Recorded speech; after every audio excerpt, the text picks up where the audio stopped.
जय श्री ओम नमो सिद्धेभ्य। नमो वरिहंताणं नमो सिद्धाणं नमो वाहिर्याणं नमो वज्रयाणं नमो लोहे सव्वसाहुणं। मंगलम भगवान वीरो मंगलम गौतमो गणी मंगलम कुंद कुंदार्यो जैन धर्मोस्तु मंगलम सर्वमंगलमांगल्यम सर्वकल्याणकारकम प्रधानं सर्वधर्माणां जैनं जयति शासनं जैनं जयति शासनं जैनं जयति शासनम। छत्र चूड़ामणि का वांछन कर रहे हैं हम लोग, ठीक है। तो उसकी कल से शुरुआत की थी, उसका प्रस्तावना पढ़ा था हमने। अब उसकी प्रस्तावना में शास्त्र में पेज नंबर 12 पे फिर से लेते हैं एक पैराग्राफ। पुण्य पाप के उदय में भी कैसी कैसी विचित्र परिस्थितियां बनती हैं। एक सेकंड।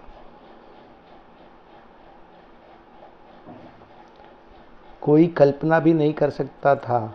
एक और ऐसा पापोदय जिसके उदय में भयंकर एवं दुखद प्रतिकूल परिस्थितियों की भरमार, और दूसरी ओर पुण्योदय भी ऐसा कि मानवों की बात ही क्या करे, देवी देवता भी सहायक हो जाते हैं, सेवा में उपस्थित हो जाते हैं। कल हमने बात कही थी कि रानी विजया के पुण्य पाप की अवस्था और उसकी विचित्रता का विचार कर रहे थे। रानी विजया जो सत्येंद्र की पत्नी है और शास्त्र में जो मूल नायक है जीवेंद्र कुमार, उनकी माता, उनके बारे में, उनके पाप और पुण्य के उदय के बारे में विचार कर रहे थे कि सुबह तो वो राजा के साथ हंस खेल रही थी और शाम होते होते ऐसी प्रतिकूलता आई कि उसको स्मशान में उतरना पड़ा गर्भावस्था में, और वहाँ पर फिर से पुण्य का उदय आया तो मनुष्य ही नहीं बल्कि देवी देवता भी उसकी सहायता के लिए आ गए। यद्यपि पापोदय के कारण जीवेंद्र कुमार का जन्म स्मशान घाट यानी मरण घाट में हुआ था, जन्म के पूर्व ही पिता सत्येंद्र स्वर्गवासी हो गए, माँ विजया भी असहाय हो गई, परंतु साथ ही पुण्योदय भी ऐसा कि सहयोग और सुरक्षा हेतु स्वर्ग से देवी भी दौड़ी दौड़ी आ गई। पुण्यवान जीव कहीं भी क्यों न हो, उसे वहीं अनुकूल संयोग स्वतः सहज ही मिल जाते हैं। विजया रानी के प्रसव होते ही तत्काल चंपक माला नामक देवी धाय के वेश में वहां स्मशान में जा पहुंची। उसने अपने अवधि ज्ञान से यह जाना कि इस बालक का लालन पालन तो राजकुमार की भांति शाही ठाट बाट से होने वाला है। अतः देवी ने विजया रानी को आश्वस्त किया कि आप इस बालक के पालन पोषण की चिंता न करें। इस बालक का पालन पोषण बड़े ही प्यार से किसी कुलीन खानदान में रहकर धर्म प्रेमी श्रीमंत दंपति द्वारा योग्य रीति से होगा। वो धाय देवी जो थी वो धाय बन के आई थी। उसने रानी विजया को, जब उसने बालक को जन्म दे दिया जीवेंद्र कुमार को, तब उसको आश्वासन दिया कि आप इसके फ्यूचर की चिंता ना करें, इसका लालन पोषण इसका बहुत ही श्रेष्ठ जाति का होने वाला है। देवी द्वारा की गई भविष्यवाणी के अनुसार ही जीवेंद्र कुमार सेठ गंधोत्कट और उसकी सेठानी सुनंदा के घर सुखपूर्वक रहते हुए शुक्ल पक्ष के चंद्रमा की भांति वृद्धिंगत होने लगे। उधर विजया रानी भी वन में तपस्वियों के आश्रम में जाकर धर्म आराधना करते हुए अपने मानव जीवन को सफल करने लगी। देखिए क्या बता रहे हैं, मतलब ऐसी नीति बता दी कि अगर आप किसी भी परिस्थिति में हैं तो धर्म आराधना करके ही अपने मानव जीवन को सफल कर सकते हैं, और वैसा ही रानी विजया ने भी किया। इस ग्रंथ के दूसरे लंब यानी दूसरे अध्याय का आरंभ 5 वर्षीय बालक जीवेंद्र के विद्या अध्ययन से आरंभ होता है। 5 इयर्स का हो गया है तो अब वो स्कूल में जा रहा है, पाठशाला जा रहा है, पढ़ रहा है। वहाँ से उसकी सेकेंड चैप्टर की शुरुआत वहाँ से होती है। एक बार जीवेंद्र कुमार के गुरु सर्व विद्या विशारद आर्य नंदी ने अपनी श्रुतशालीन महाभाग्य शिष्य जीवेंद्र कुमार को एक प्रसिद्ध पुरुष राजा लोकपाल की कथा सुनाते हुए कहा। अब जीवेंद्र कुमार के गुरु जो शिक्षा गुरु थे उनका नाम था आर्य नंदी। उन्होंने एक महापुरुष की स्टोरी जीवेंद्र कुमार को सुनाई। वो महापुरुष राजा लोकपाल था। तो वो कथा इस प्रकार है। न्याय प्रिय प्रजापालक राजा लोकपाल स्वयं तो धर्मात्मा थे ही, प्रजा को भी समय समय पर धर्म उपदेश दिया करते थे। एक बार राजा लोकपाल ने धनादि वैभव से उन्मत्त हुए अपने प्रजाजनों को उनके वैभव की मेघों की क्षणभंगुरता से तुलना करके अपने वैभव एवं ऐश्वर्य की क्षणभंगुरता का ज्ञान कराया तथा स्वयं राजा लोकपाल भी क्षणभंगुर मेघमाला देख दुखद संसार से विरक्त होकर मुनि हो गए। क्या कह रहे हैं कि एक बार राजा लोकपाल जो था वो अपने धनादि वैभव से उन्मत्त हुए अपने प्रजाजनों को समझा रहा था कि ये सब जो जितना वैभव है ये मेघों की क्षणभंगुरता के समान है, और वैसा ही विचार उसने स्वयं ने भी किया और ऐसा विचार करके स्वयं संसार से विरक्त होकर मुनि हो गए। इस संदर्भ में ग्रंथकार कहते हैं कि जब भव्य जीवों के आत्म कल्याण का समय आ जाता है, काल लब्धि आ जाती है, तो उनमें सांसारिक विषयों से स्वतः सहज ही विरक्तता होने लगती है। द्वितीय लंब का श्लोक 8 और 9 है कि जब अपना समय आएगा तो वैसी ही काल लब्धि भी आ जाती है, वैसा ही अपना पुरुषार्थ होता है और पांचों संभव वैसे के वैसे होते हैं। राजा लोकपाल ने दिगंबर जैन मतानुसार समस्त परिग्रह त्याग कर साधु पद की दीक्षा तो ले ली, परंतु असाता कर्मोदय के निमित्त से उन्हें भस्मक व्याधि हो गई थी। भस्मक व्याधि रोग था। उस रोग में आप जितना खाना खाते जाओ उतनी आपको भूख ज़्यादा लगती जाती है। ऐसा और एक समर्थ आचार्य हुए अपने समंत भद्राचार्य, उनको भी भस्मक व्याधि रोग हुआ था। अब उसकी चर्चा यहाँ पे नहीं करेंगे, अपन कहानी में आगे बढ़ते हैं। इस व्याधि में भूख बहुत अधिक लगती है। जो भी जितनी भी वे खाते वह क्षण भर में भस्म हो जाता। श्रेयांसी बहुविघ्नानि, अर्थात अच्छे कार्यों में बहुत विघ्न आते हैं। कोई भी अच्छा काम आप करने जाओ, जैसे वो मुनि दीक्षा लेके अपना आत्म कल्याण करना चाहते थे, लेकिन पूर्वकृत पापोदय के कारण उनको बहुत सारे विघ्न आए, जैसे ये भस्मक व्याधि रोग लग गया उनको। श्रेयांसी बहुविघ्नानि, अर्थात अच्छे कार्यों में बहुत विघ्न आते हैं। इस उक्ति के अनुसार मुनिराज लोकपाल की साधुचर्या भी निर्विघ्न नहीं रही। उस व्यधिजन्य क्षुधा को सहन नहीं कर पाने से उन्हें मुनिपद छोड़ना ही पना। देखो, मुनिराज का, दिगंबर मुनिराज की मुद्रा ऐसी होती है कि वो दिन में सिर्फ एक बार आहार लेते हैं, 32 कौर मतलब 32 बार ग्रहण करते हैं, 32 कौर होते हैं उनके। उसके बाद वो कुछ नहीं लेते, उसमें पानी वगैरह सब कुछ आ गया है। लेकिन भस्मक व्याधि रोग होने के कारण मुनिचर्या का पालन वो नहीं कर पा रहे थे निर्विघ्न तरह से, इसलिए उन्हें साधुचर्या निर्विघ्न नहीं हो रही थी। उस व्यधिजन्य क्षुधा को सहन नहीं कर पाने के कारण उन्हें मुनि पद छोड़ना पड़ा। ऐसा नहीं कि मुनि पने में रह के आपको जितनी बार जितना खाना है खाते जाओ, वैसा दिगंबर मुनि वैसे नहीं हो सकते, क्योंकि दिगंबर मुनि की चर्या बहुत ही कठोर होती है। बार बार भोजन करना मुनि की भूमिका में संभव नहीं है। अतः वे व्याधि के काल में भिक्षुक का वेश धारण कर भूख मिटाने का प्रयत्न करने लगे। अब उन्होंने क्या किया, दिगंबर मुनि पना तो त्याग कर दिया और भिक्षुक बन के भिक्षुक का वेश धारण करके भूख मिटाने का प्रयत्न करने लगे।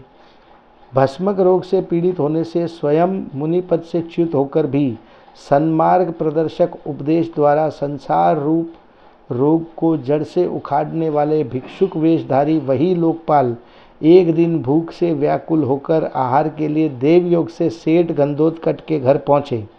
धर्मात्माओं के सहायक धर्मात्मा ही होते हैं, दुर्जन नहीं। अब क्या हुआ कि जैसे भस्मक व्याधि रोग उनको था, उन्होंने मुनिपना छोड़ दिया। छोड़ के वे भिक्षुक वेशधारी हो गए थे। भिक्षुक वेशधारी होते होते वो भिक्षा लेने के रास्ते में चलते उनको वो आ गए सेठ गंधोत्कच के घर। अब वो सेठ गंधोत्कच के घर में कौन थे, अपने स्टोरी के हीरो जो जीवंतर कुमार है वो उस घर में थे। तो यहाँ पे उन्होंने नीति ये बताई कि धर्मात्माओं के सहायक धर्मात्मा ही होते हैं, दुर्जन नहीं। भिक्षुक लोकपाल की कथा को आगे बढ़ाते हुए आर्यनंदी ने जीवंतर कुमार से कहा, भिक्षुक ने वहाँ तुम्हें देखा, यानी जीवंतर कुमार को देखा। तुमने भी भिक्षुक को देखकर उनकी भस्मक व्याधि से उत्पन्न भयंकर भूख को ताड़ लिया। भिक्षुक को अत्यंत भूखा जानकर तुमने अपने रसोइये को आज्ञा दी कि भिक्षुक को भरपेट भोजन कराओ। जब घर में बना हुआ संपूर्ण भोजन खाने के बाद भिक्षुक की भूख शांत नहीं हुई तो तुमने अपने भोजन में से भिक्षुक को भोजन दिया। क्या हुआ कि जितना भी भोजन घर में बना हुआ था उसने सब भिक्षुक को दे दिया, लेकिन वो सब कुछ खा लेने के बाद भी उस भिक्षुक की भूख शांत नहीं हुई। तो जीवंदर कुमार ने अपनी थाली में से, अपने भोजन में से भिक्षुक को थोड़ा सा भोजन दिया। तुम्हारे हाथ से एक गिलास भोजन लेते ही भिक्षुक की भस्मक व्याधि तत्काल ठीक हो गई। तब उस भिक्षुक ने उस महान उपकार के बदले तुम्हें विद्या प्रदान करना ही सर्वोत्तम समझ तुम्हें उद्भट विद्वान बनाया। मुनि आर्यनंदी ने जीवंदर कुमार के समक्ष रहस्य उद्घाटन करते हुए बताया कि वह भिक्षुक अन्य कोई नहीं, मैं मुनि आर्यनंदी स्वयं हूँ। देखिए यहाँ पे you should connect the dots, ऐसे कनेक्ट डॉट होते हैं कि जो राजा लोकपाल थे वो दीक्षा लेके मुनि आर्यनंदी हुए। मुनि आर्यनंदी को भस्मक व्याधि रोग हुआ, फिर उन्होंने भिक्षुक का वेश धारण किया। भिक्षुक का वेश धारण करके वो चलते चलते सेठ गंधोत्कच के घर पहुँचे, यानी जीवंदर कुमार के घर पहुँचे। वहाँ पे उन्होंने घर पे बना हुआ सारा खाना खा लिया, लेकिन उससे उनकी भूख शांत नहीं हुई। फिर जीवंदर कुमार ने अपने खाने में से एक ग्रास उनको दिया, उससे उनका भस्मक व्याधि रोग दूर हो गया। अब इस रोग को दूर करने के कारण उस भिक्षुक ने, यानी मुनि आर्यनंदी ने ये सोचा कि अब इसका प्रति उपकार मुझे इनको जीवंदर कुमार को शिक्षा देके करना चाहिए। तो इसलिए वो उनके शिक्षा गुरु बने। वह भिक्षुक अन्य कोई नहीं, मुनि आर्यनंदी स्वयं मैं हूँ। अपने गुरु का पुनीत परिचय प्राप्त कर जीवंदर कुमार को भारी हर्ष हुआ। मतलब जीवंदर कुमार बहुत खुश हुए कि जाने अनजाने में मैंने अपने हाथों से अपने गुरु का जो भस्मक व्याधि नामक रोग था, शारीरिक रोग, वो मैंने दूर किया था। यहाँ पे दूसरा अध्याय समाप्त होता है और तीसरा अध्याय यानी तीसरे लंब के प्रारंभ में मानव के मनोविज्ञान को उजागर करते हुए ग्रंथकार ने कहा कि मानव को ऐहिक सुखों को प्राप्त करने के लिए किसी शिक्षण प्रशिक्षण की ज़रूरत नहीं पड़ती, उन्हें स्वयमेव ही उनका ज्ञान हो जाता है। कहा भी है, सीख बिना नर सीख रहे विषयादिक भोगन की सुगराई।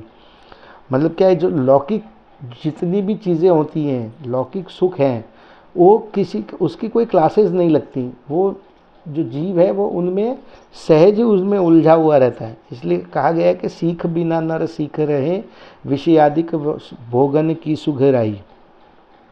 यद्यपि राजपुरी नगरी के सेठ श्रीदत्त के पास, अब ये दूसरे सेठ हैं, एक पहले सेठ तो थे गंधोत्कच जिनके वहाँ पे जीवंदर कुमार का ललन पालन हो रहा था।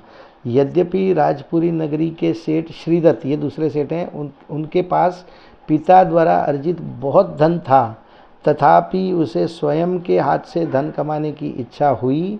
अपनी इच्छा की पूर्ति के लिए उसके मन में अपने पक्ष की पुष्टि में निर्धनता के दोष और धनवान होने के लाभ दृष्टिगोचर हो रहे थे। एतदर्थ वह देशांतर भी गया और शीघ्र स्वदेश लौट आया, किंतु देशांतर के लिए की गई समुद्र यात्रा के प्रसंग में उसे बहुत दुखद अनुभव हुआ।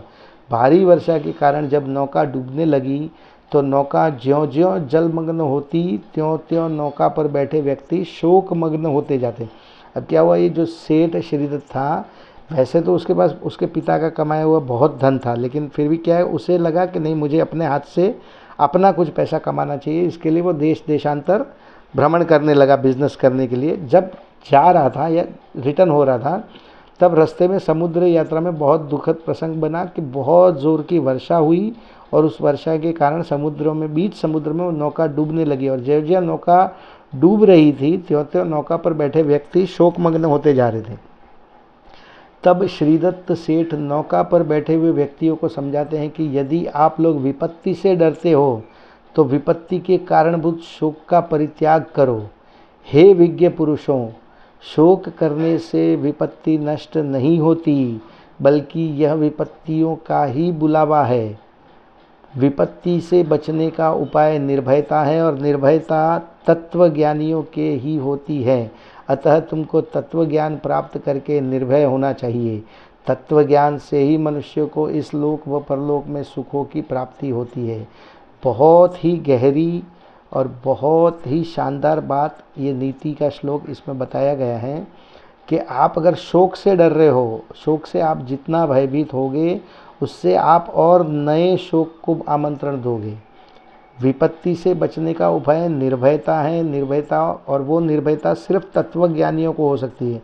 जिनको तत्व की खबर ही नहीं है उनको किसी चीज़ की निर्भयता नहीं हो सकती। इसलिए वो उपदेश देते हैं सेठ श्रीदत्त कि तुम तत्व ज्ञान प्राप्त करके निर्भय होना चाहिए। आप लोग जितने भी लोग नाव में बैठे हैं, आप लोग तत्व ज्ञान को प्राप्त करके निर्भय बनिए। तत्व ज्ञान से ही मनुष्य को इस लोक व परलोक में सुखों की प्राप्ति होती है। तत्व ज्ञान से परलोक में तो अपने को सुखों की प्राप्ति होती है। इस लोक में भी अगर यदि अपने को सच्चा तत्व ज्ञान है, अपना मोह क्षीण होता है, तो यह इस लोक में भी अपने को सुखों की प्राप्ति होती है। श्रीदत्त आगे कहते हैं कि तत्व ज्ञान अर्थात वस्तु स्वरूप की यथार्थ समझ एवं स्वपर भेद विज्ञान और आत्मानुभूति होने पर दुखोत्पत्ति की हेतुभूत बाह्य वस्तुएं भी वैराग्योत्पत्ति का कारण बनकर सुखदायक हो जाती है। क्या समझा रहे हैं यहाँ पे कि आपको यदि सच्चा तत्व ज्ञान है और स्वपर का भेद विज्ञान है, साथ साथ आत्मानुभूति भी है, तो दुखोत्पत्ति का हेतुभूत बाह्य वस्तु, जिस कारण से बाह्य में जिस प्रतिकूलता से हम दुख मान रहे हैं, वो भी वैराग्य की उत्पत्ति का कारण बनकर सुखदायक हो जाती है।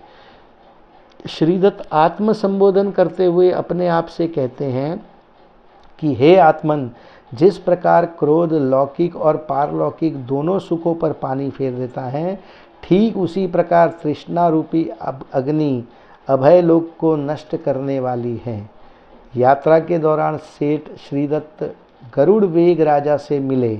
राजा ने सेठ का समुचित सत्कार किया तथा अपनी गंधर्वदत्ता पुत्री श्रीदत्त को सौंपते हुए कहा कि इसके जन्म लग्न के समय ही ज्योतिषियों ने इसके विवाह की घोषणा की थी, अतः इसका योग मिलाने हेतु आप इसे राजपुरी नगरी ले जाएं। अब वो वहाँ घूमते घूमते जब बरसात शांत हुई और नाव भी ठीक ठाक चलने लगी, तो पहुँचते पहुँचते वो एक जगह पर पहुँचा। वो नाव पहुँची, उसमें श्रीदत्त को गरुड़वेग नामक राजा मिला। उस गरुड़वेग नामक राजा की एक पुत्री थी जिसका नाम था गंधर्वदत्ता। उसने उस पुत्री को सेठ श्रीदत्त को दे दिया कि आप अपने राजपुरी नगरी में ले जाके इसके लिए योग्य वर ढूंढिएगा। इस प्रकार इस लम्ब में भी गंधर्वदत्ता के वर के विषय में ज्योतिषी ने पहले ही घोषित कर दिया था कि इस राजपुरी नगरी में जो कोई वीणा बजाने में इसे हराएगा वही भूमि गोचरी इसका स्वामी होगा। वीणा बजाने में निपुण जीवंदर कुमार ने वीणा बजाकर गंधर्वदत्ता को जीत लिया। फलस्वरूप गंधर्वदत्ता ने उनके गले में वरमाला डाल दी। इस पूर्व निर्धारित घटना से भी वस्तु स्वातंत्र का सिद्धांत फलित होता है। अब ये कैसे पूर्व निर्धारित घटना हुई कि गंधर्वदत्ता का जब जन्म हुआ तभी ज्योतिषियों ने घोषित कर दिया था कि इसका जो स्वामी होगा या इससे जो लग्न करेगा वो वीणा बजाने में निपुण होगा और वो वीणा की प्रतियोगिता में इसे हराएगा। और जब वो विवाह योग्य हुई तब वो रहती कहाँ थी और उसको कौन श्रीदत्त सेठ वहाँ पे उसको लेके आया, राजपुरी नगरी में लेके आया। वहाँ पे उसका जीवंदर कुमार से वीणा का कंपटीशन हुआ। उसमें जीवंदर कुमार ने गंधर्वदत्ता को हराया और उन दोनों का लग्न हो गया। इस पूर्व निर्धारित घटना से भी वस्तु स्वतंत्र का सिद्धांत फलित होता है। हम बोलते हैं हम लड़की के लिए ये वर देखेंगे, हम वहाँ ढूंढेंगे, यहाँ ढूंढेंगे, लेकिन जो कुछ होना है सो एकदम नक्की है। धर्म परांगमुख अधार्मिक क्रूर व्यक्तियों की मानसिकता पर खेद प्रकट करते हुए ग्रंथकार चौथे अध्याय में, गंधर्वदत्ता के चैप्टर से 3rd चैप्टर पूरा हुआ और ये 4th चैप्टर में यहाँ पे बता रहे हैं कि धर्म परांगमुख यानी धर्म से विपरीत आधर्मिक क्रूर व्यक्तियों की मानसिकता पर खेद प्रकट करते हुए ग्रंथकार चौथे लम्ब में ये कहते हैं कि ऐसे व्यक्ति जब बिना कारण प्राणियों की हिंसा करने में नहीं हिचकिचाते, यदि उन्हें झूठ मूठ भी कोई कारण मिल जाए और मना करने वाले कोई न हो, तब तो उनकी क्रूरता का कहना ही क्या। ऐसे ही कुछ क्रूर लोगों ने हवन सामग्री झूठी करने के कारण मात्र से कुत्ते को मार मार कर अधमरा कर दिया। मतलब यहाँ पे एक प्रसंग बना कि कोई ऋषि मुनि थे, वो लोग हवन कर रहे थे, हवन की सामग्री उन्होंने रखी हुई थी और वो लोग हवन की तैयारियां कर रहे थे। तो वहाँ पे एक कुत्ता आया, उस कुत्ते ने उस सामग्री को झूठा कर दिया। इससे वो ऋषि मुनि इतने क्रोधित हो गए कि उस कुत्ते को मार मार के अधमरा कर दिया। वसंत उत्सव की जल क्रीड़ा देखने नदी किनारे गए जीवेंद्र कुमार ने वहाँ लोगों द्वारा उस मरणासन्न किए गए कुत्ते को देखा। उन्होंने उस मरणकालीन पीड़ा से छटपटाते हुए घायल कुत्ते को पहले तो बचाने के अनेक प्रयत्न किए, परंतु जब बचने की आशा नहीं रही तो मरण सुधारने हेतु उसके कान में नमोकार मंत्र सुनाया। अब ये क्या हुआ कि वो उसको कोशिश तो बहुत की जीवेंद्र कुमार ने उस कुत्ते को मौत से बचाने की, लेकिन जिसकी आयु जब शेष होनी है तब तो होगी। अपने बचाने के प्रयास से हम व्यवहार में बचाने का प्रयास कर सकते हैं, मगर जिसकी जितनी आयु होगी उस आयु में उसका मरण तो अवश्य होना है। जब उन्होंने जान लिया उनकी सारी कोशिशें विफल हो गई, तो उन्होंने उसका मरण सुधारने के लिए उसको नमोकार मंत्र महामंत्र सुनाया। नमोकार महामंत्र को सुनकर मंद कषाय से मरण के कारण वह कुत्ता यक्षेंद्र हुआ। अब ये यक्षेंद्र व्यंतरवासी देवों की एक जाति है, उसमें वो यक्षेंद्र हुआ। देव पर्याय मिली उस कुत्ते को, मरने से देव पर्याय मिल गई। यक्षेंद्र ने जन्म लेते ही अवधि ज्ञान से अपने पूर्व भव की सारी घटना जानकर ज्ञात कर लिया कि जीवेंद्र कुमार द्वारा दिए गए नमोकार मंत्र के पुण्य प्रताप से ही मैं यक्ष हुआ हूँ। नहीं कृतम कारम साधवो विस्मरंती की युक्ति के अनुसार वह तत्काल जीवेंद्र कुमार के पास आया और अपना सारा वृत्तांत सुनाकर उनका परम उपकार मानते हुए बोला, जब भी आपको मेरी सहायता की ज़रूरत हो मुझे अवश्य स्मरण कीजिए। बारंबार यह निवेदन करके वह चला गया। उसने जैसे ही वो कुत्ता मरकर यक्षेंद्र हुआ, उसने अवधि ज्ञान से जाना कि जीवेंद्र कुमार ने मुझे पिछले भव में नवकार मंत्र सुनाया था, उसके फलस्वरूप मुझे ये पर्याय मिली है। तो वो तत्काल उनके पास गया और बोला कि आपको जब भी मेरी ज़रूरत पड़े आप मुझे बुलाना, मैं आपकी सहायता के लिए अवश्य हाजिर रहूँगा। उपरोक्त घटना से पाठकों को पहला संदेश तो ये मिलता है कि कुक्रूर दृष्टि और अधार्मिक व्यक्तियों से सदैव दूर से ही हाथ जोड़ लेने चाहिए, उनके संपर्क में भी कभी नहीं रहना चाहिए। दूसरा संदेश ये मिलता है कि दुखी या सताए हुए जीवों की सुरक्षा एवं हर संभव सहायता करने में सदैव तत्पर रहना चाहिए। किया गया उपकार कभी निरर्थक नहीं जाता, भले ही हम निस्वार्थ भावना से ही करें, तथापि बुरे काम का बुरा नतीजा एवं भले काम का भला नतीजा तो मिलता ही है। अब कोई भी परिणाम अपने को आए तो अपने उसके फल स्वरूप क्या मिलेगा उसके लिए नहीं करते, लेकिन यदि हम बुरा काम करेंगे तो उसका बुरा नतीजा और अच्छे काम का अच्छा नतीजा सहज ही मिल जाता है। जल क्रीड़ा का उत्सव देखने सुरमंजरी और गुणमाला भी नदी किनारे गई थी। उन दोनों के पास स्नानोपयोगी भिन्न भिन्न प्रकार के चूर्ण यानी पाउडर थे। दोनों सखियों में अपने अपने चूर्ण की उत्कृष्टता पर विवाद हो गया। विवाद में यह तय हुआ कि परीक्षा के बाद जिसका चूर्ण अनुपयोगी सिद्ध होगा उसे नदी में स्नान किए बिना ही वापस जाना होगा। अब उनके ये दो फ्रेंड्स आई वहाँ पे नदी किनारे, एक का नाम था सुरमंजरी, दूसरी का नाम था गुणमाला। अब दोनों के पास में स्नान करने के लिए अलग अलग प्रकार के चूर्ण थे, पाउडर, जैसे अपने पास में शैम्पू सोप होता है वैसे उनके पास में चूर्ण थे। दोनों अपने अपने चूर्ण को उच्च कोटि का बता रही थी और इसी में उनका दोनों का विवाद हो गया। वो बोल रही मेरा अच्छा है, ये बोल रही मेरा अच्छा है।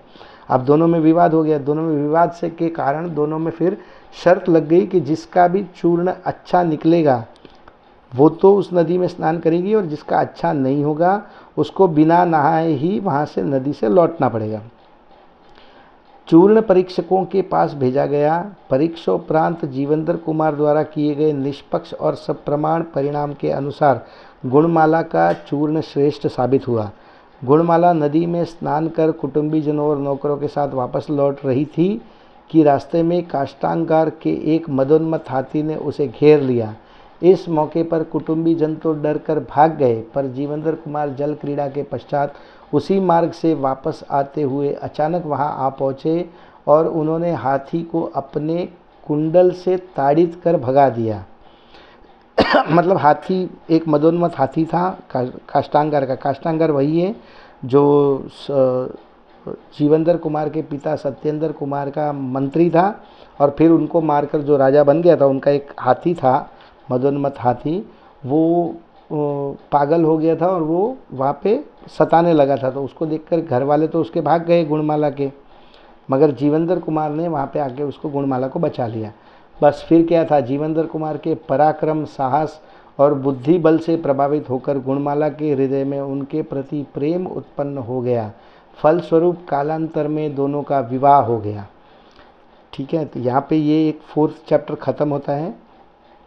अब आगे का स्वाध्याय ये हम जो पढ़ रहे हैं इसको हम कल कंटिन्यू करेंगे। आज के लिए बस इतना ही। जिनवाणी स्तुति।